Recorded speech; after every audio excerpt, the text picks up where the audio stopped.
Hello friends, my Pacific wall में आप सभी का स्वागत है। फ्रेंड्स, श्राद्ध पक्ष में या पितृ पक्ष में हम लड्डू गोपाल जी की सेवा कैसे करें, आज की वीडियो में हम इसी विषय पर चर्चा करेंगे। फ्रेंड्स, भाद्रपद मास की पूर्णिमा से श्राद्ध पक्ष शुरू हो जाता है। इसको कुछ लोग श्राद्ध पक्ष के नाम से जानते हैं, कुछ लोग इसे पितृपक्ष बोलते हैं और हमारी लोकल भाषा में इसको कनागत बोला जाता है। कनागत पूरे 16 दिन तक चलते हैं। तो कुछ लोगों का ऐसा मानना होता है कि श्राद्ध पक्ष में ना तो हम लोग दिया जलाते हैं, ना पूजा करते हैं और ना ही हम भगवान को स्पर्श करते हैं। तो ऐसे में लड्डू गोपाल जी की सेवा हम कैसे करें, यह प्रश्न बहुत बार पूछा जाता है।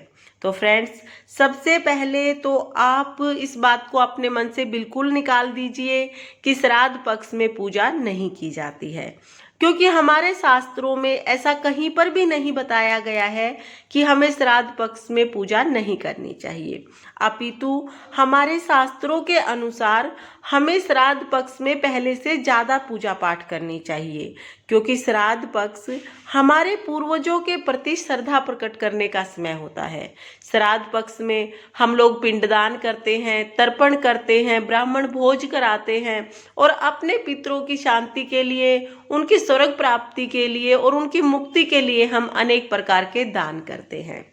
हमारे शास्त्रों के अनुसार हमें अपने पितरों की, अपने पूर्वजों की मुक्ति के लिए, उनकी आत्मा की शांति के लिए ये सब कार्य तो करने ही चाहिए। यानी कि हमें श्राद्ध पक्ष में पिंडदान, तर्पण, ब्राह्मण भोज और अनेक प्रकार के दान तो करने ही चाहिए। साथ ही हमें अपने पितरों की शांति के लिए, हमें अपने पितरों की मुक्ति के लिए ओम नमः भगवते वासुदेवाय नमः का जाप करना चाहिए। श्राद्ध पक्ष में प्रतिदिन हो सके तो श्रीमद् भगवत गीता का पाठ करना चाहिए।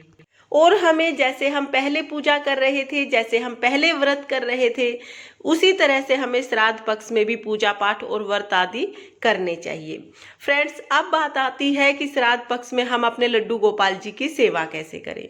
तो जैसे हम पहले अपने लड्डू गोपाल जी की सेवा करते थे, ठीक उसी तरह से हमें श्राद्ध पक्ष में भी अपने लड्डू गोपाल जी की सेवा करनी चाहिए।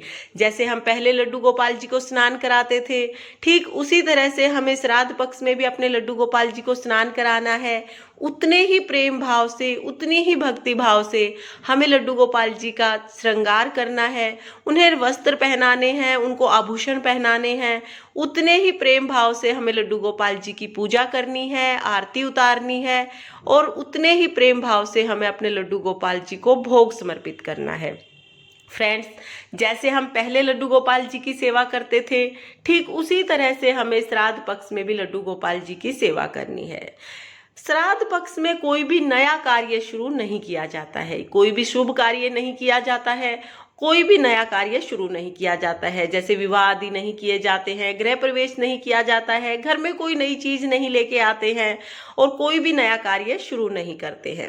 लेकिन जो कार्य आप पहले से करते आ रहे हैं, यानी कि अगर आप पहले से व्रत करते आ रहे हैं, लड्डू गोपाल जी की सेवा करते आ रहे हैं, या आपके कोई और इष्ट देव हैं जिनकी आप सेवा करते आ रहे हैं, तो वो आपको श्राद्ध पक्ष में भी एज इट इज फॉलो करनी है जैसे आप पहले करते थे। लेकिन अगर आप कोई व्रत शुरू करना चाहते हैं तो आप श्राद्ध पक्ष में व्रत शुरू ना करें। आप या तो श्राद्ध से पहले व्रत शुरू कर सकते हैं, या श्राद्ध पक्ष समाप्त हो जाने के बाद आप अपने नए व्रत शुरू कर सकते हैं। या आप नए लड्डू गोपाल जी अपने घर पे लाना चाहते हैं, लड्डू गोपाल जी की सेवा शुरू करना चाहते हैं, तो ऐसे में आप श्राद्ध पक्ष में लड्डू गोपाल जी की सेवा शुरू ना करें। जब श्राद्ध पक्ष चले जाएं, आगे नवरात्रे आए या श्राद्ध पक्ष से पहले आप कभी भी लड्डू गोपाल जी की सेवा प्रारंभ कर सकते हैं।